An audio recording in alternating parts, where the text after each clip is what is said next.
I've talked to other people and they're like, I've never heard anything go so badly as that. By the end, it was just like, just kill us. Yeah. Just let us go. I wish you could say that this all sounds like a fun underdog story where like you're sure to win and like sure to succeed and everything, like through all this hardship, but life really isn't that way.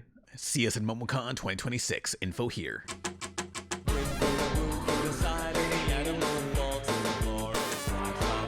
Sorry to interrupt your viewing of the 40th YouTube video stating indie animation is either the future or falling. Let's cover some more pilots. Volume 7. Got a favorite or a suggestion for other shorts? Write them down below. The artist hitting Control F would really appreciate it. And are any of these better than Loki IRL? Doubtful. I'll show some bits of episode 2 later in this vid, but if you want that episode made faster, support me on Patreon, or for a limited time, get the Loki IRL plush on YouTube. Look at how big it is. It's Juice and Jam time.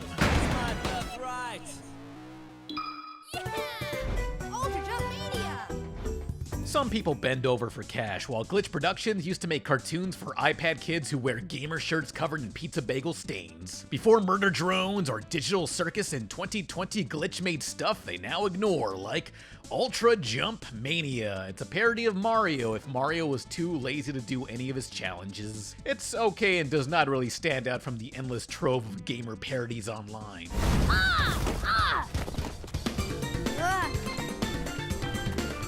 It expects viewers to pog out at various platformer or internet references. And look at this kid's face. That's a baby face that could turn any pro-life territory into a swing state. Ultra Jump Mania's episode ends on the game world suffering a glitch, crossing over into Meta Runners, another forgotten glitch series. What does this mean? Well, this had one episode, so nothing.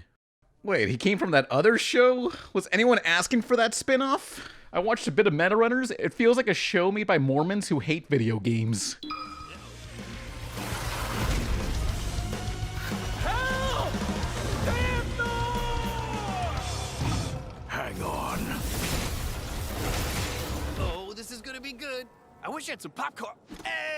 So, YouTuber Mr. Beast has a cartoon. Now, fun fact, I used to work for him. Behind the scenes, for obvious reasons, they used to call me Mr. Bestiality. No relation. I was a freak at those Beast parties. I was even Mr. Beast's body double for all his scenes involving nudity. Oh, wait, we're talking about that Mr. Beast. No, I never watched his stuff. This is his 2025 pilot based on his line of toys you find at the gas station. He also sells these feastable chocolate bars. I call them fuckables. You never guess why or what I did to them in front of my pastor. Honestly, I'm kind of a sucker for both toys and gacha games. Not to buy, but for a character design inspo. You ever see Goo Jitsu? But true strength is how you use what's been given to you. When the going gets tough, The tough get gooey. tough get gooing. So this is Mr. Beast Lab, the movie. This was really a series of shorts mixed together to be 30 minutes. Some scientist guy named Jimmy Beast gets kidnapped and this beast has to rescue him. What follows is a never-ending long action scene. The beast looks like it was drawn by somebody sexually attracted to Tony the Tiger. As I was saying, oh boy. Robo, ouch! Please stop hitting me with my own arm! I'm glad they specified she's being hit with her own arm because you can't tell what's going on visually. Every action or emotion is spoken out loud, constantly zooming into the next story beat with zero breathing room. Characters constantly say, hey, this is not normal for us. Hey, these guys are normally supposed to be good. Hey, you're supposed to be in cryo sleep. Like, you know that's what the first act's for, showing us what's the status quo, right? The pacing is just, and this happened, and this happened, and this happened, while it ends on a big stupid robot from Genlock maybe, and then a to be continued. I get it. It's bad timing, but this reminds me we have not had lunch. Uh-oh, here he comes again. He's unconscious. Give him a little orange juice. Sometimes that helps. Honestly, the dialogue throws so much at you like an abridged series, so some of it was actually funny. Like, I love the segment with the slime creature. It had the characters standing in place as they spoke. It was easy to follow. But beyond that, much of the voices is just, this is like a video game. What is this, a side mission? Game over, man. Okay, I'll tell you the secret. of my pee-pee. The Mr. Beast cartoon has the pacing of a Goldfish Crackers commercial telling you to go online and vote for what happens next. Mr. Beast said he made this series of shorts to test the waters since animation is expensive. Is doing a full 30-minute short really testing the waters? My pilot was 30 and made for a fraction of the budget. Give me that money, I'll make the most cost-effective cartoon ever. Your burger makes for a better fleshlight than food.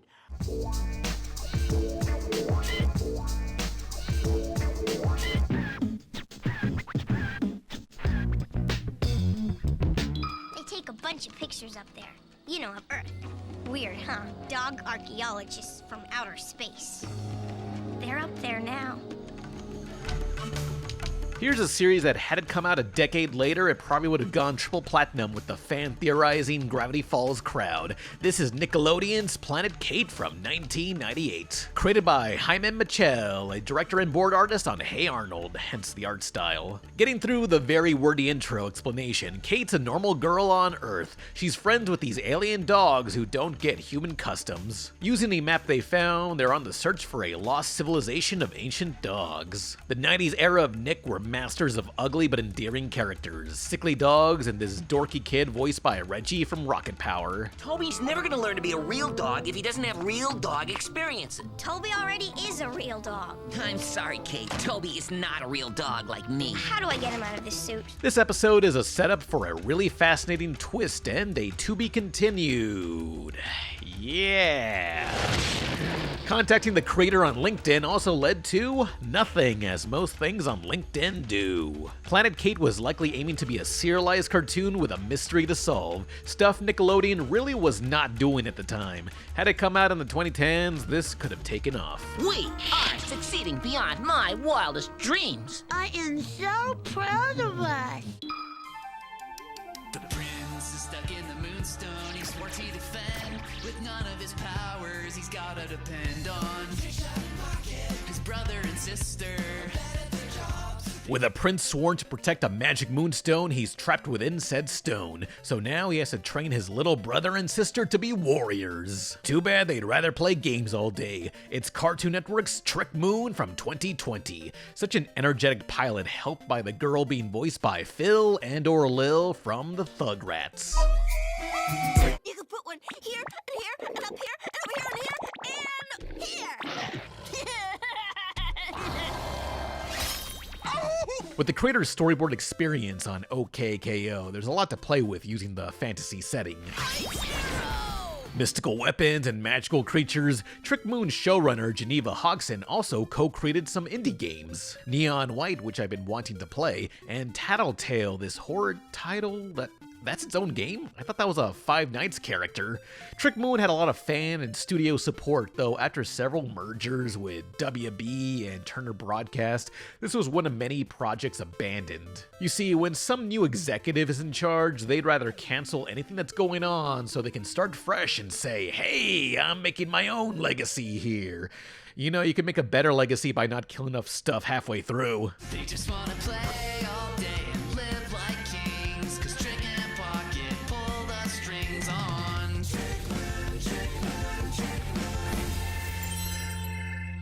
Ooh, let me in now, I'll get physical. Released in 2021, Studio Killers 404 feels like it should have come out a decade prior. Following a band you vaguely remember on Tumblr, it's Studio Killers. Like the Gorillaz, they're a fictional band I recommended forever ago. Expanding from music videos, they successfully funded a Kickstarter for their pilot. Are you okay? Yeah, but I don't think we are. We're going to crash into that asteroid. That's no asteroid, it's a shit post. Waking up inside the spaceship 404, they have no idea how they got there, but they gotta find their manager named Bipolar Bear. Can you also find the manager for Parlor Pizza Bar in River North, Chicago? Look at this $31 pizza. They didn't even cut it, and $5 to add pepperoni? Are you serious? Yeah, I just ordered a pizza a couple of days ago. It was $31. It just had like cheese on it, and it's like, what is this? This is the worst pizza I've ever had. Oh my god. They hung up.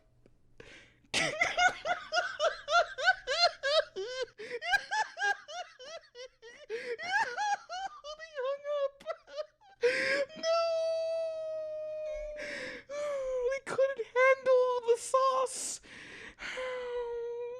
Fuck you, pizza parlor bar.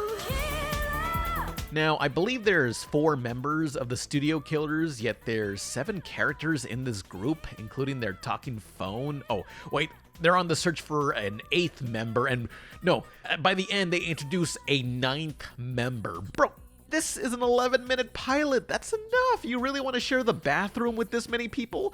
On their search for their manager, the 404 ship crash lands on a planet in the Reddit system. This is a bit hostile. We're headed to a basic bro planet in the Reddit system. Excuse me, what? All the humor is just there on the internet, and it's full of epic cats and explicit material and incels. Surprisingly, they portray the incel as misguided and able to better himself. Finally, hope for me. They have a dance-off sort of thing at the end where they poorly establish whoever gets the most likes win. Somehow Cherry gets more likes. I don't know. The pilot has too many characters, while the main girl, Cherry, is so basic. Looking at the music videos, Cherry was the baddest bitch in town, yet this cartoon, she really has no spark to her. I guess she'll get that over time. I don't know. This pilot's just kinda... eh.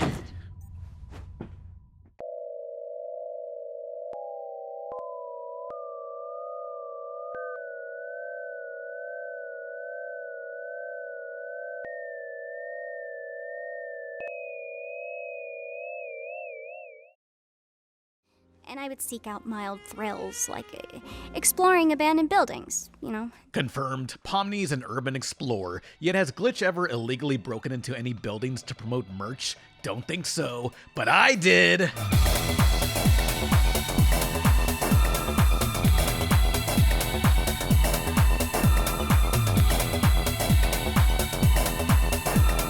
Whoa, a Sega CD. I may or may not have committed multiple trespassing felonies just for you. Actually, it was just for me primarily, but that's how trickle-down economics work. You don't care about us at all! You care more about stroking your own ego than giving us anything we'd actually enjoy! Then I have to fix your problem, or Grandpa does, or sometimes both of us together, no matter how dumb your problem is. Oh yeah, if we don't do our job, the world and probably the whole universe explodes. Don't worry though, we'll do our best! Hello? From the creator of Invader Zim, Jonan Vasquez, and a character designer for many 2010s cartoons, Jenny Goldberg, it's 2016's very important house. After moving into said house, this kid's gotta be the caretaker of the universe. Got a problem? You call them up. For this episode, a horrible blob wants to be more loved, even though he dissolves everything he touches. This leads to some of Jonan's morbid humor bleeding in. Hey, cool friend! High five! Hey-oh! Oh, look who has a bone arm now! Cool, man! Thanks! Though most of the dialogue is very 2010s, post-adventure time, epic, mega unicorn, awesome sauce, butts of doom, random humor, which, depending on who you ask, is either amazeballs or terribly grating. What do I think? Anyway, this was one of many pilots locked away and eventually released in a massive 2024 Disney leak. Why wasn't this picked up? Well, according to a deleted blog post cited on the Lost Media Wiki, co-creator Jonan was told this show did not really gel with the programming at the time. Yeah, 2016 Disney had more story-focused cartoons like DuckTales and Amphibia, or slightly down-to-earth stuff such as Big City Greens or Molly McGee. Very Important House probably would have fit a few years earlier when they were making wackier stuff like Future Worm, Fish Hooks, or Pickle and Peanut. Just don't get it. I mean, yeah, we've done plenty of jobs where we're like, whoa, whoa, but this blob guy, why did Very Important House choose him? It was just the wrong time. What's utterly insulting is this show was greenlit until Disney changed their minds. Like, come on. And worst of all, Disney owns it. They'd rather sit on it instead of risking another company making money off it. And that was like incredibly bad. Like that whole process was, I've talked to other people and they're like, I've never heard anything go so badly as that. Yeah. You know, Disney only moments prior had told us that it was definitely greenlit. And And then Jonah and I were at fucking Cirque du Soleil, and we're standing outside, and we got free tickets, and we were so excited because his friend was in it, and we were like, oh my god, we're gonna go see Cirque du Soleil, and we're standing in the parking lot, and then we got a call from Disney, and they're like, very important house is dead, and then I cried through Cirque du Soleil while clowns are performing, and I'm like, oh no! If it was like 1 or 2 years of our lives, it would have been like, well, that sucked, but it was, 1, 2, 3, 4 years of... By the end, it was just like, just kill us. Yeah. Just let us go. This is, when they, instead of just saying no thanks, they bought it and then said no thanks. Trolley, I'm you from the future. Don't worry, your robot leg through to be totally floor. That's future talk for awesome. Yeah! Floor!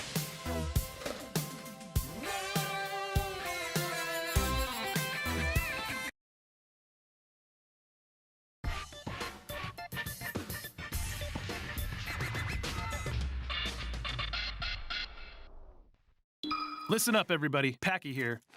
Sergeant of the Carrot Military Service Special Unit Cat Shit 1. But Tasky, huh? Don't be rude. Say hi to everyone. What's going on here, Packy?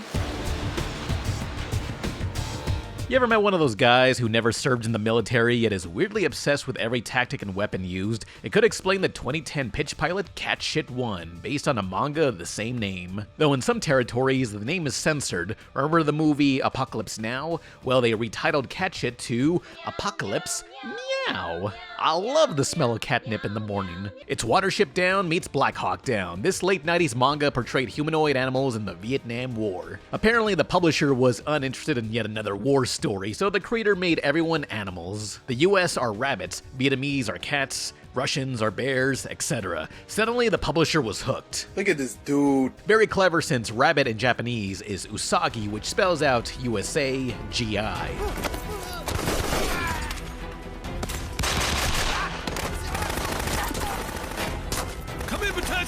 Tasky, can you cover me? While the comics were in Vietnam against cats, this pilot takes us to the Middle East against camels. Yeah, kind of like how Iron Man's origin story began in Vietnam, but was modernized to a desert conflict on film.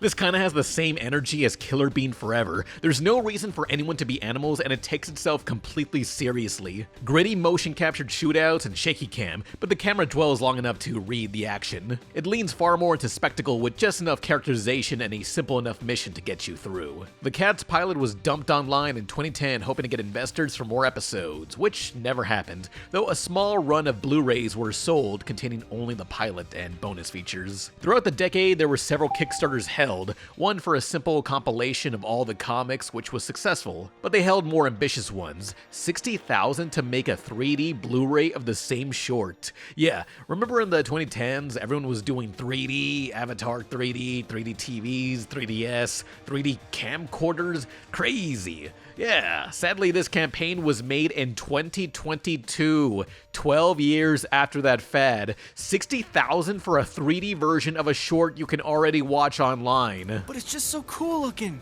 All that equipment is completely useless. That's what's slowing you down. For reasons unknown, the Kickstarter failed as they made another one. $200,000 to make figures. Look, sculpting is real expensive. Plushies such as Loki IRL, the plush on U2's available now for a limited time, is easier to make. This funding also failed, as maybe they should have focused on more episodes than bank on this one short. With the constant re-releases, Cat Shit 1 is the Skyrim of indie animation. No, it's the James Pond aka RoboCod of indies. Where's your suspiciously rich furries now, huh? Be sure to watch online Cat Shit 1, the animated series, coming soon to YouTube. Don't miss it. Dad, the yellow Twinkie just came and left. Skyler, you dumbass! That's the school bus! Oh. This one's by my friend Synthcool, who I was always inspired by his dialogue and humor in his cartoon reviews. Here, he created Skyler Todd. It's a Kevin Spencer-like, where it's practically a slideshow carried by the aggressive narration. For my book report, I am doing Detective Comics issue 643. Please clap. This angered Skyler's new advanced classmate, Ruben, the world's coolest Dark Souls fan. The phrase world's coolest Dark Souls fan is something that's gonna stick in my vocabulary forever. It's only a proto-pilot, but he plans on making more of these. It's so cheap to do, so why wouldn't you? Opening up a whole new world. What was that? Talon from 2025 takes us to the prehistoric age of dinosaurs trying to survive. That's until a wizard and a talking rock grants these dinos the ability to speak and use magic abilities. Talon must find other legendary dino warriors to defeat evil. Its last airbender meets the cram before time. While there's only one human wizard here, there are sadly no cavemen to be seen.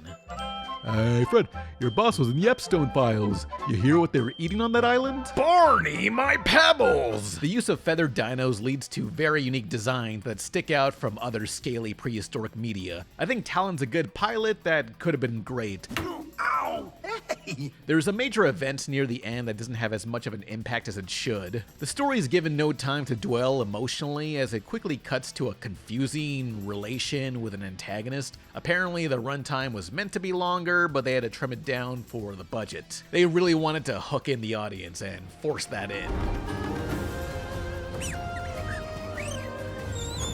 Talon was created by industry artists going indie with a professional overseas studio hired. SMIP Animation, who've animated on the original Ben 10, Steven Universe, Justice League, Owl House. It looks good, though you have Peter Chung, creator of Aeon Flux, directing and storyboarding on this, yet Talon feels very work for hire instead of his artistic vision assisting. Also, I hate the very robotic camera, constantly moving back and forth. They'd be panning one way, cut to a different scene, panning a different way. As a pilot, maybe future installments will smooth things out. Talon's pretty good, though hearing what the creator's influences were kinda irked me. The directors who inspired me the most are Steven Spielberg, George Lucas, James Cameron, Peter Jackson, Hayao Miyazaki, and Disney from the late 1980s to early 2000s. Awesome. Is your favorite band the Beatles? Oh geez, Fred, none of this would have happened had we voted for Bernie Sandstone.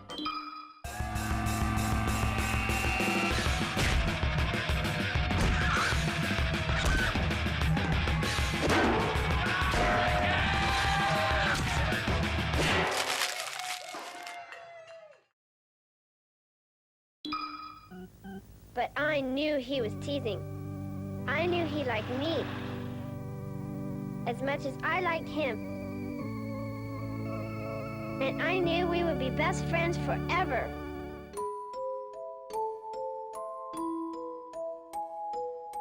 Before creating My Life as a Teenage Robot and corrupting your interest in cybernetic women, Rob Renzetti had a few pilots like Mina and The Count from 1995. Voiced by Mark Hamill, The Count is a vampire who only bites women and he does not go for anyone below 17?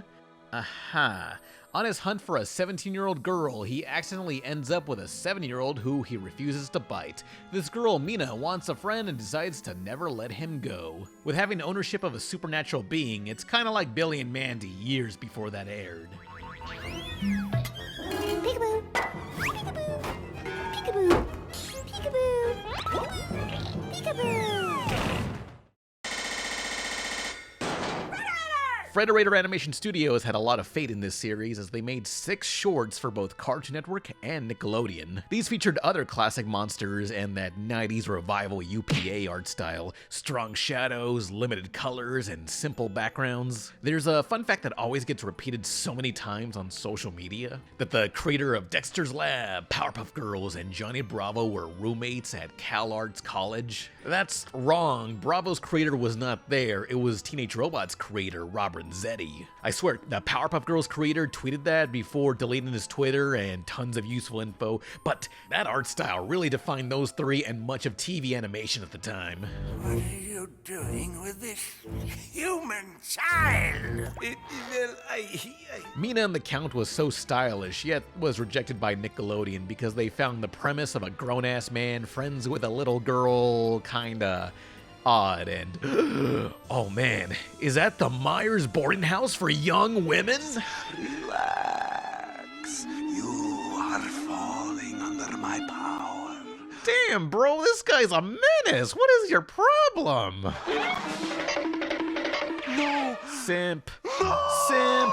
There's another episode where he meets Mina's older sister who is possibly in high school, hopefully college, and he really wants to bite her neck. I was just telling my darling sister how anxious I was to meet you. We're very happy. Hey, did you know this also started as a college short film that was really, really wholesome? It's just like the pilot, and hey, wait a minute, that's just the Rescuers Down Under, but did he?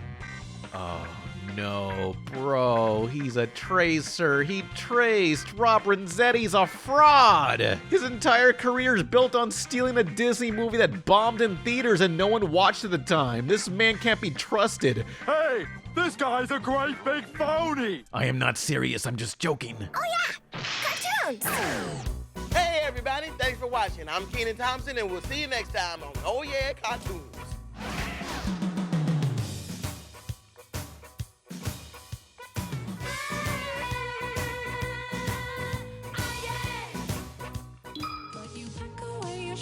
Show me off merchandise with a face like this will always make a killing. If it's the last thing that I do. Ever hear the Greek myth Pygmalion and Galatea? It's one of my favorites of the era, about this incel sculptor who hated women and falls in love with the statue he sculpted. So he prays to Aphrodite to bring his art into real life and marry her. Surprisingly, one of the few Greek fables that actually has a happy ending. Yes! Well, clearly the pilot inspired does not want that ending, as you're in for a horrific story. 2026's Siren and Lockboy is a musical combining the future with Greek mythology. A robot woman is built and exploited. Happy at first, she realizes how horrible this is. Becoming a fugitive, she runs away and teams up with a bum-ass robot looking to take revenge on the 1%. You got 2 songs in this that are on Spotify. Absolutely love this pilot. Don't turn it on. Slowing down to a crawl, so I'll feel nothing and nothing and nothing and nothing at all. These are such clear storyboards that really show the scope of the city. The creator Miranda Pla cites environmental inspiration from Metropolis, Blade Runner 2049, and Assassin's Creed Odyssey due to the alien Greek futurism aesthetic. It's a very unique mixture of things. Like the pilot, Miranda expects another episode to take another 14 months to make, with her sister Madeline, who wrote the songs and voices Siren, though they're considering financial support. The plan for a season is 5 episodes, each having 2 original songs. If she were to describe the duo's personality with theater, Lockboy is the American Idiot musical, and Siren is Spring Awakening. Miranda's an industry artist who wrote for Disney's Zombies reanimated series, and is an assistant in WB's feature development, so this is currently a side project. It's finally over. School's actually out. Beach ball, please. Got it.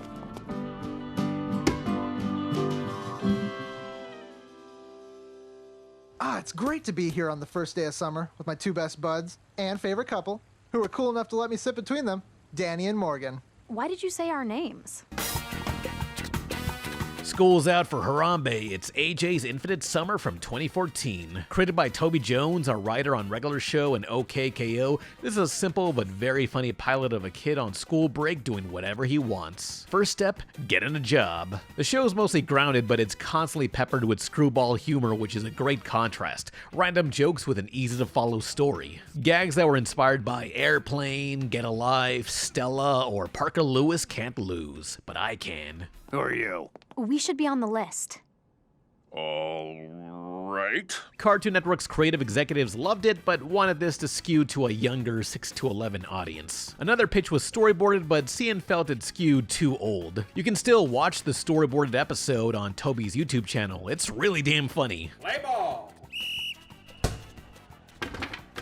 Also, another episode following AJ's friend Morgan was retooled into a radio play that became episode 3 of Toby's Tall Tale podcast. Both Toby and the executives also badly wanted this to work, as years later in 2016, TBS called Noise. This alleged comedy channel was looking for more adult animation. Now, Toby was working with comedian Mike Mitchell from the Doughboys for more AJ. Several rejected CN pilots were also considered, to which none came through. TBS did produce some cartoons before they were quickly hidden away or thrown on a streaming service. That's how we got Final Space and Close Enough, which you cannot watch legally anymore due to tax write-offs.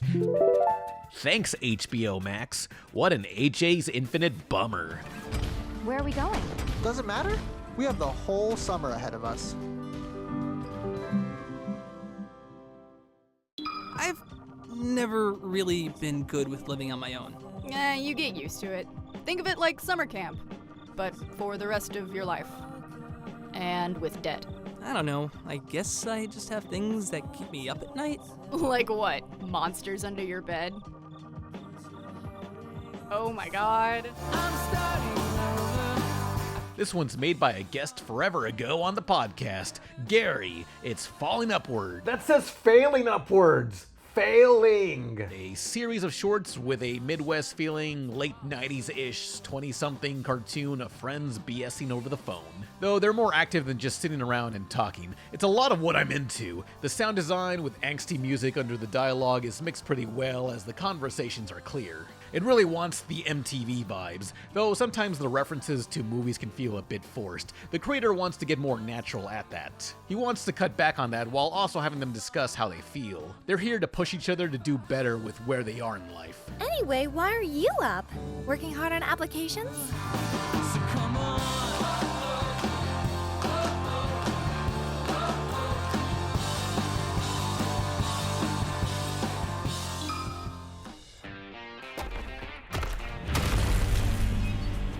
Released on YouTube in 2025, Heathens is a 10-minute pilot where we learn these are people who hunt magic animals and they have magic abilities. It's called Heathens. Are they in hell, or is that just metaphorical? From the music, maybe it's a fantasy western? Well, in this 10-minute episode, the trio hunts some animals, and they get the animals. The animals' designs look cool, and all has cool action, though the dialogue ranges from, that just happened, dorkiness, to trying overly hard to be cool or edgy with, okay. Hey, nothing personal, kid. Seriously? Seriously? Ever see Workaholics? I love that show. The writers had a dry erase board of comedy cliches that they want to not use. I feel like Heathens took the opposite approach. The overly smug coolness has the energy of someone whose favorite Japanese anime is Ruby, Last Airbender, and maybe an entry-level shonen anime. Watch and learn. Like the story of OJ, you can make the coolest Tumblr OCs ever, but they're still Tumblr OCs. Yo, Pink, can I get my stones back? Your stones? Yeah, sure. Okay, catch. No, my house! My glass house! No! Damn it! Fuck! Heathens is a good display of the character dynamics, though what exactly the show's about or what this world is real ambiguous. It's made by a board artist for Glitch, working outside of Glitch. They're making more episodes under their own group, Studio Psycho. Hey, you want to add the word damaged to the logo and joke that the voices are telling it to burn things? Normals is setting on the dryer.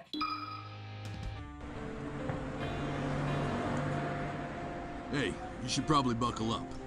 Huh?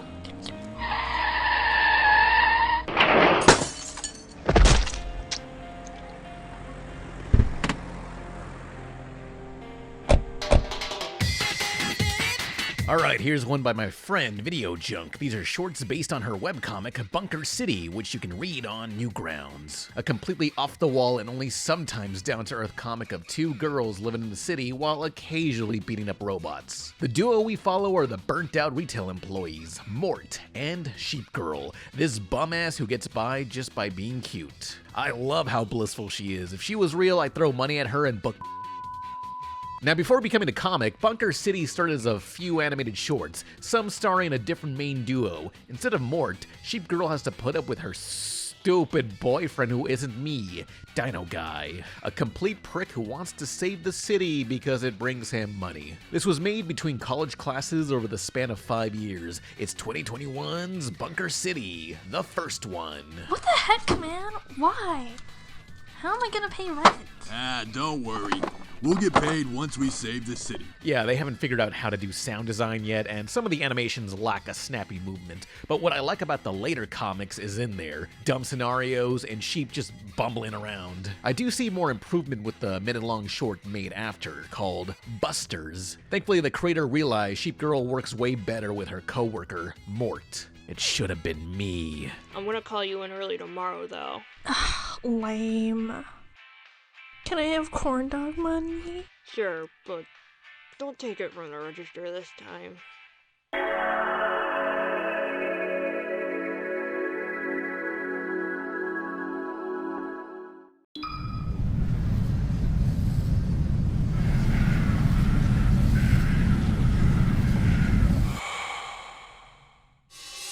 We're graduating next year, man. I don't want to waste the time we've got left. Don't leave. Following a high schooler who messed with the wrong book, Tammy now has magic powers. She's a witch in training, as vampires are after that book. Or is it a tome? There are other tomes, likely to be 3. That's the pilot's name. 3 tomes from 2025. It's inspired by Twilight, Vampire Diaries, and Cardcaptor Sakura. A romantic fantasy in a 2010s high school. It does make me miss when half of every cartoon was some sort of school drama action show. While it's only storyboards, they're very clear and do make for some dynamic angles or magic effects. I do like how the opening 1 minute is a snippet of the origin as we time skip ahead a few days where everything's more established. It gives you enough setup as we see what a typical episode should feel like. I'll take note of that for my stuff. Magic, spells, witches? This is all so crazy. This is by Brianna Novikis, an industry creator going indie who's worked at Disney on reboots for King of the Hill and The Proud Family. Apparently, she was the one who put the Kingdom Hearts reference into The Proud Family. Brianna wants to make more fantasy stories that happen to feature black characters. What are you talking about? There's plenty of black fantasy magic stories like, The Black Knight, the first black isekai. Martin Lawrence, he's about to go back in time. 911! White man down! While the creator is boarding more episodes and raising her family, on the 3 Tomes Tumblr, she's also pumping out a bunch of small comics with characters. If you want people to fixate on your OCs, make a bunch of small comic strips with them. Some context really helps. You kids take care, you hear? Nico, buddy, you're 15.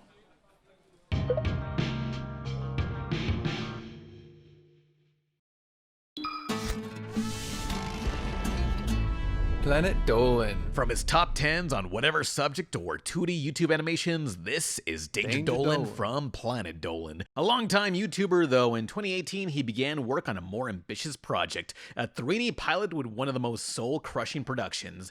This is Deltarune. This is Destruna. They call what you see in the glass reality plus.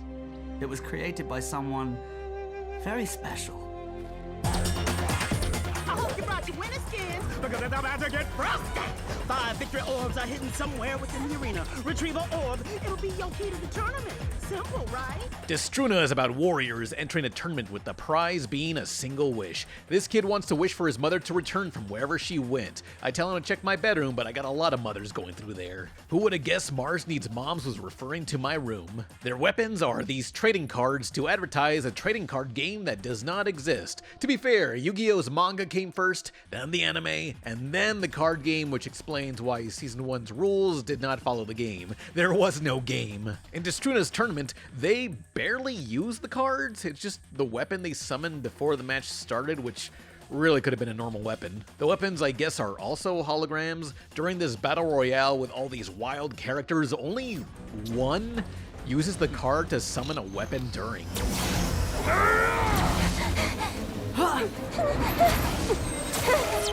You gotta sell me on this. I wanna see a guy have a card, pull out a sword, throw it, summon some guns, shoot, have a card that temporary buffs them, like super speed or duplicating yourself. Like, have some fun with this battle royale. For the Fairly OddParents pilot, its gimmick is wishes and throws so many at you. Kid me love that pilot. You got a gimmick, use it. Impressive, right? Sleek yet powerful. Yeah, you're real gorgeous. Oh boy, I really value your opinion.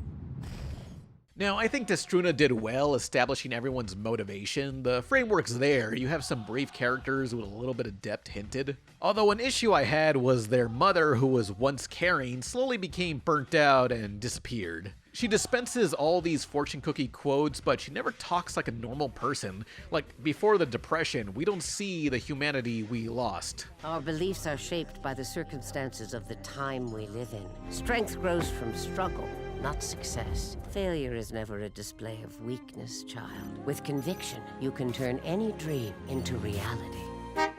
For Spider-Man, Uncle Ben had his great power quote, but he also talked like a human. You can't just spout all these quotes and expect it to really mean something. Pick a quote and make the episode around it. Destruna is a very messy first-timer story, and it really took a toll on Danger Dolan. And being stuck in debt and having the last 2 years wasted doesn't really sound great to me, but you know, at this point I'm obsessively checking my phone for emails every day, hopefully from Netflix. I can't sleep. Production on Destruna started in 2018 as a script. Once the right team was assembled, they rented out a studio. Working with people under the same roof would have made things so convenient. Too bad they signed the lease in 2020. Lockdowns happened and the studio would often be empty. Everyone had to work from home. They also spent 8 months going through the legal loopholes to get SAG actors on the Screen Actors Guild.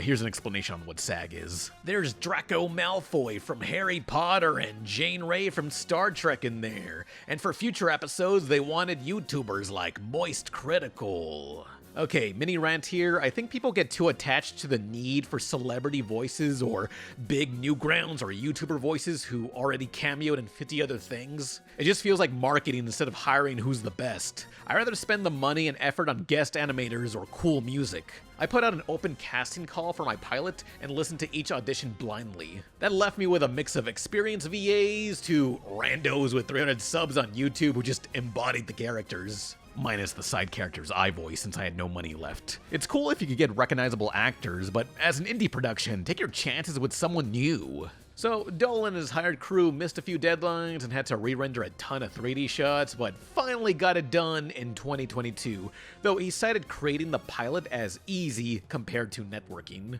Dolan had a lot of trouble getting any studio to look at their work. A lot of companies don't want smelly outsiders who aren't familiar with their production pipeline to make a show. He needed to find a producer and agent with connections. Dolan did find an animation studio to help, if they had the money from a green light down the line. Tangent Animation, known for Mania and 3 and also one of my personal favorites, Next Gen. To get funding, Dolan pitched to every single network he could, who were like, hey, that's cool. Anyway, Netflix loved it, but it skewed too young for their demographic, even after offering some tweaks. Dolan kept making new pitches while also struggling to pay staff who were working on a side YouTube series, some spin-off called Lorgies about this Destruna species of orbs in a class. It never got made as they slowly ran out of money to pay the staff. The optimal time had already passed for being able to get to work on episode 2 and onwards. So I decided to make a decision to just sell my house. I ordered boxes to pack up everything, just couldn't hold on anymore. I could have held on a little bit longer, but I was like, this isn't worth it. I'd already been umming and ahhing about this for ages now, and no words can really describe how disheartening it is to see just the morale flatline to this extent. You know, the only light on the horizon is the potential for a Destruna deal with a platform, you know, like Netflix. Otherwise, it feels like all of this was for nothing. Where were you? Too busy to help me? Every man for himself out there. It's a tough world. Come on. Really not in the mood, I'll be honest. Focusing so much on the cartoon made Dolan neglect his YouTube channel. Algorithms change and the lack of frequency really killed their channel's momentum. Bro, same. When you do that, you practically have to gain momentum again, making vids constantly, hoping sponsors come back. YouTubers rely on sponsors or Patreon or LOKI IRL plushes on sale on YouTubes. I'm not feeling it. So you're basically making YouTube videos for chump change without Patreon or sponsors. We are screwed. Generally, I'm running on a loss, people. I don't know what I'm gonna be in a few months. Anyway, after all that, does Dolan regret this? So even though it cost me everything, I don't regret making it, not even for a second, because this was a once-in-a-lifetime, like a privileged opportunity to be able to even try this. So regardless of all the struggle, at the end of the day, I'm happy to save up and do all this again, even if it takes a decade. But it was an interesting journey. Just a shame it didn't turn out differently. At the very least, learning to handle a cartoon's production got Dolan a job at Glitch. He now handles production, which means he figures out where the budget and talent should go. So it's not so bad, and have a good one!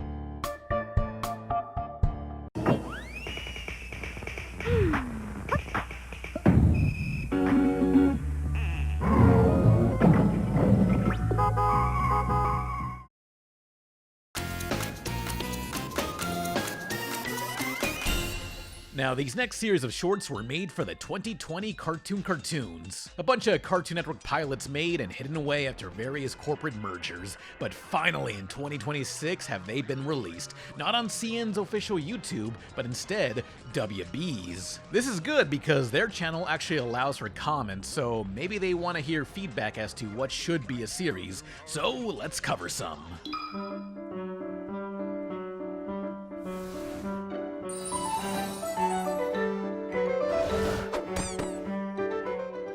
Good, you guys are here.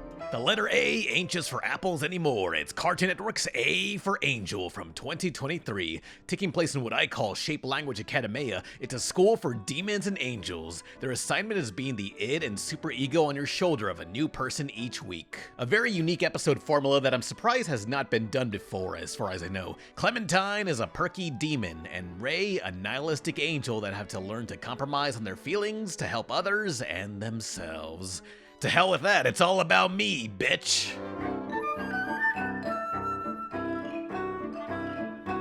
It's loosely based on a short-lived webcomic called Angel's Advocate. The artist, Bat-Shaped, has a longer-running comic called Hello from Halohead, about characters trying to get along in the afterlife, to which they surmise is a trauma comedy. For the pilot, the girl's room has various references to that comic. Look, it's Achilles, the idiot cat who let others walk over or talk down to him, just like me. You'll get your revenge someday, buddy. It's not that kind of comic, Pan. That comic can be both chaotically funny or emotionally painful, so they could do a lot with Angel. Although I think this first episode just being a conflict in a room is a bit dull for a first impression to a kid maybe. If it's like the Halohead comics, it can be dialogue heavy, but the artist can work with visual metaphors. In the pilot, Ray and Clementine are sitting at opposite ends of this girl's shoulders as they argue their side of things. When Clementine has had enough, she crosses over to stand up for herself. She could just jump over to the other end, but instead, she braids the human girl's hair, showing off her compassion and uses it to swing over. I found that real clever. There's a lot of good that could come from A for Angel. I'm gonna be an angel! Starting now.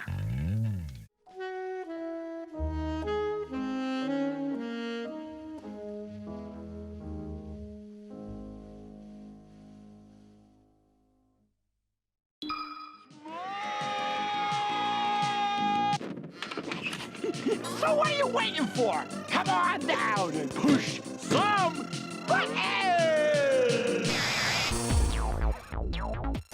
I once stole a basketball from an arcade hoops game and no one stopped me.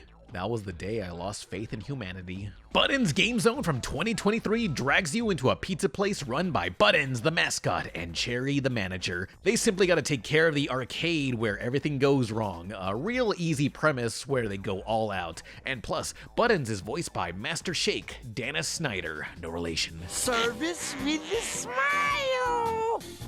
All right, really, whoa.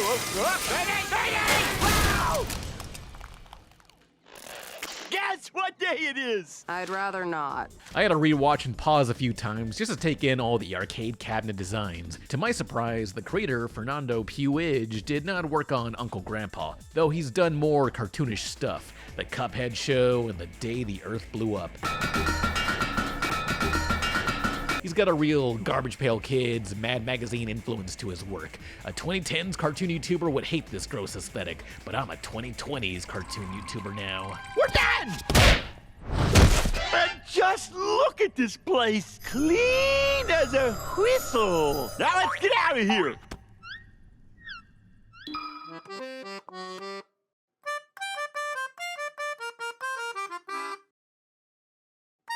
This one's called Accordions, Geoffrey and Mary Melodica. That doesn't roll off the tongue at all. I feel like I'm doing a Ninja Warrior obstacle course trying to say that out loud. Accordions, Geoffrey and Mary Melodica sounds like a band that would open up for Mumford & Sons or Edward Sharpe and the Magnetic Zeros. But yeah, with such a pseudo-clay 3D style, this has a girl getting bullied for her music preferences, and her grandpa helps. The gimmick is everyone talks in music notes. It's really goofy to see and could totally work as some bumpers between commercials. Though other than a few lines, I kind of feel the subtitles undermine the story that could mostly be told without them. It's a hot take, but it means I'm right.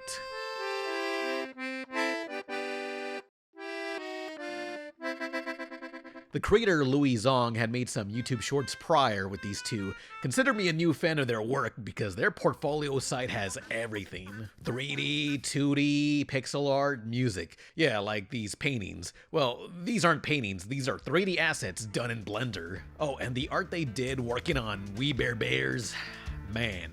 I need a print of one of these. You look at these pics and think, yeah, there's hope in the world. Oh, wait, this is San Francisco, never mind.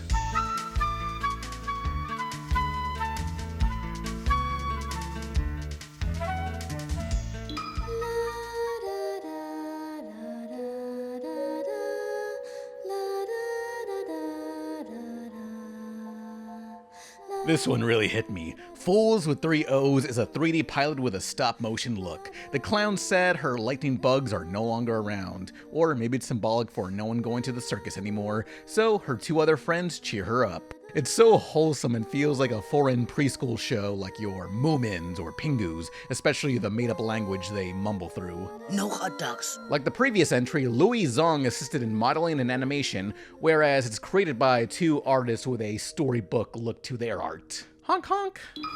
They're juggling right for their smash-eating snakes. Bet you never seen this before. We are the big shots. Now to cover some upcoming pilots. Zipped Up is a musical following high schoolers getting a magical zipper sending them through a multiverse of different worlds. The upcoming episode planned will take them to a circus dimension. After a successful Kickstarter, full production began in January 2026 as their animation team will focus on the musical numbers first. The creator, Fifine Cotton, and her best friend will also write the musical numbers themselves, giving them a lot of direct control.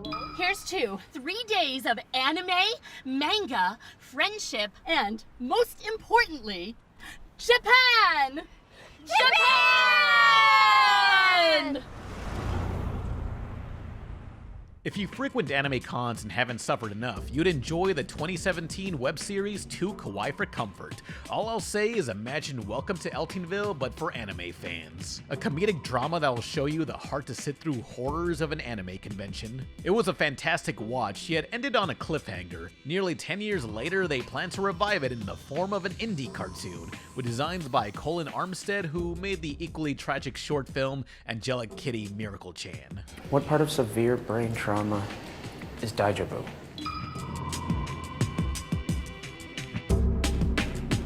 The Casandra Complex is what the successful Kickstarter describes as a tactical, emo, action, horror anime. Is everyone just ashamed of being an action cartoon? Artistically inspired by Robert Valley and Frank Miller, Casandra Complex is making an 11-minute episode. From what I can tell, the plot involves a hunt for a killer. They're separate but interconnected stories featuring 2 detectives, a serial killer, a survivor of that killer, and an attorney turned vigilante. They cite Silence of the Lambs and Red Dragon as writing inspo. Art-wise, I'm most excited for this. Getting to exclusively see early storyboard storyboards, it's filled with ultra-violent action and some quiet moments of characters just walking with what I think is a very surreal environment. Only the person who drew these storyboards knows what's going on. Relatable.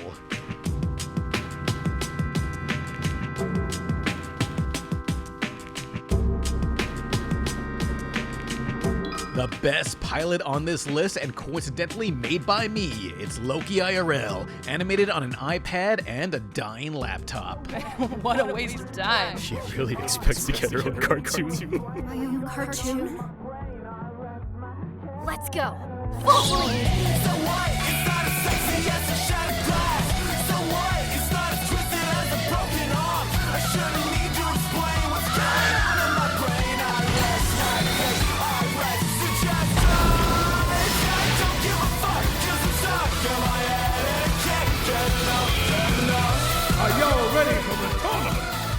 Even if I did not make this pilot, I'd say, dang, this is so awesome. It's like they put everything I like into a cartoon. I would have never thought of this, but I did. Loki IRL takes you to the year 2051. Here, influencers bring their art into real life. IRL to fight each other as they stream it online. It's like Pokemon meets Chalk Zone. Aspiring artist Bianca and her cartoon demon have lost so many times, so they gotta prove they can fight by challenging a big influencer to a battle.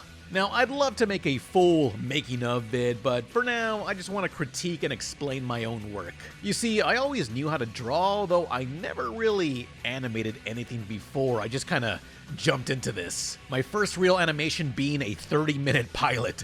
I was just playing Tony Hawk's Pro Skater 1+2 remaster, thinking, dang, I'm just playing the same levels again as my YouTube channel stagnated. For years, I waited to impress some studio to give me a cartoon pilot, but I saw some YouTuber storyboard stuff and I thought I could try that. It was just gonna be sketches, but it snowballed into let's make an animatic, let's add sound, add color, some voice actors. How are talking scenes gonna work? Can I animate with thick outlines? Early art was gonna be thin outlined. How will the intro and lore work compared to the non-canon webcomic this spawned from? Those comics, which you can read on LokiIRL.com, was a confusing mess, so I just cherry-picked all the good stuff as I simplified the lore. In the span of 5 years, I made a 30-minute pilot. 80% was done by me. Anything that looks really good was someone else on their rates, which was about 15,000 total. For now, I'm focused on episode 2, but down the line, I'd love to make an episode 1 director's cut, fixing up a lot of complaints. I was low on cash, so some characters were voiced by myself and sounded bad. Monique, boss wants to speak to you. Ooh, vas a ver. I'd also like to rewrite things so it's easier to understand, like the convoluted intro. Move that intro to later in the episode. Instead, kind of like Smash Bros. Melee, open to the sketch fighters summoning their art, and then they do battle. It quickly tells you these are living drawings. As for the intro, it talks about this cyber gem curse. I'd remove that info completely. It's too much. Just let the gem be this mysterious thing people are questioning through the episode. Slowly unravel it. Oh yeah, during the final round of the end fight, I'd get rid of ink pen, low, ink pen, low.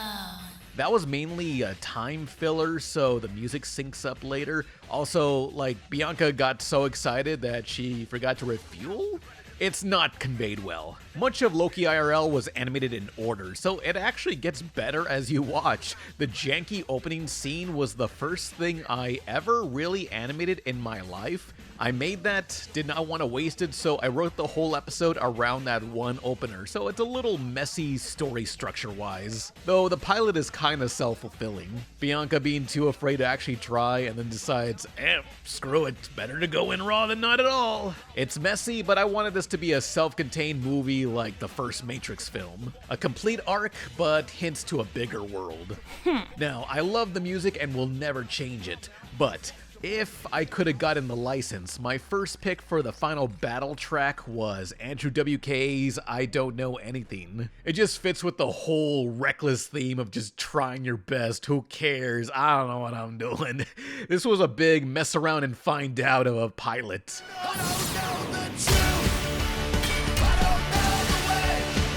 Oh yeah, people thought Loki was a commentary on AI. Well, AI was not really a threat when I co-wrote the script in 2021. It was just kinda making fun of how the 2000s were so worried about motion capture films taking over, stuff like The Polar Express. Like this movie executive was based off Robert Zemeckis. Excellent. Next year's funding's come through.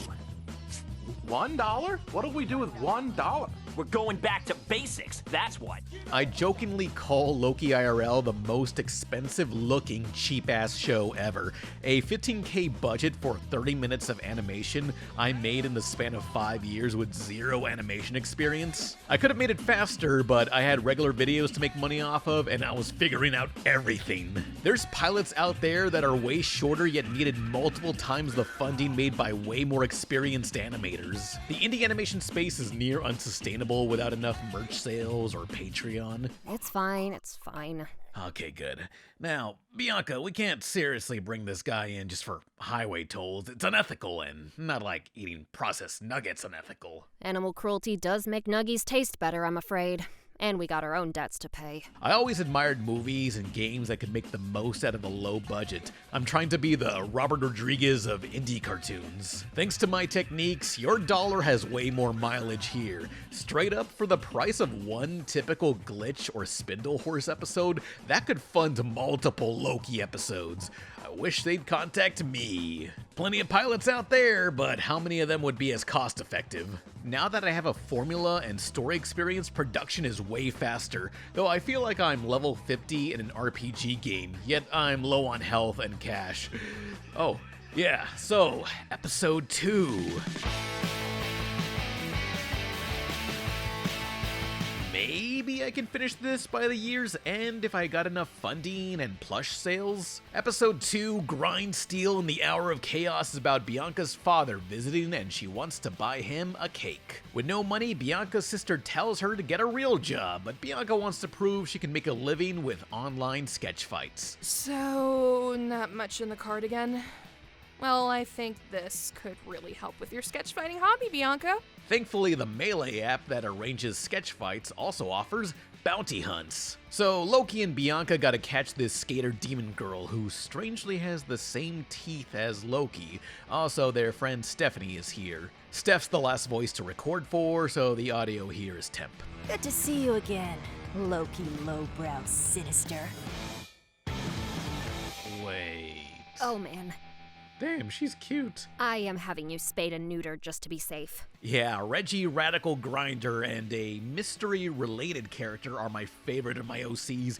She's extreme and inspired by Tony Hawk games, League of Legends Jinx, Tank Girl, and Livewire from Superman. What do you know? The Boy Scout brought protection. Come on, you're always getting exclusives with them. Just how exclusive are you two? I wish I could have had that voice actress Lori Petty to voice Reggie, but she's union. Casting a wide net with open auditions, there was one who really nailed Reggie's personality, Robin Vanderneet. She's so versatile with recording and asked a lot of questions about context. I would not trade her for Lori Petty ever. Then who's this chick? No clue. Aw, come on, little dude. You don't recognize the Dark Slide skater, Reggie Radical Grinder? Yeah, episode 2 will have smoother animation, more action, easier to understand rules, girls, femcells, hints to the Scorpion Wars, shove Loki down every user or studio's throat if you want more. If Tony Hawk's Pro Skater 1 was a mishmash of stages that didn't know if they were making a racing game or a trick-based game, this will hopefully be my Pro Skater 2 where now I know what I'm doing. I know you can't forget Moonfall. You were part of the greatest. You started a world destruction tour. So let's get a little more comfortable. Star Stutter! Atomic desire, a nuclear fire, a justice. Don't you want a rematch? Every Saturday morning, a new journey begins. Show me that Metabot! That will take courage and circuitry I can't do this without you. to create a champion. Go, Metabee! Great warriors aren't born, they're built. Catch an all-new episode of Metabots next Saturday morning at 9:30 Eastern, 8:30 Central and Pacific, only on Fox Kids. Fix or it didn't happen.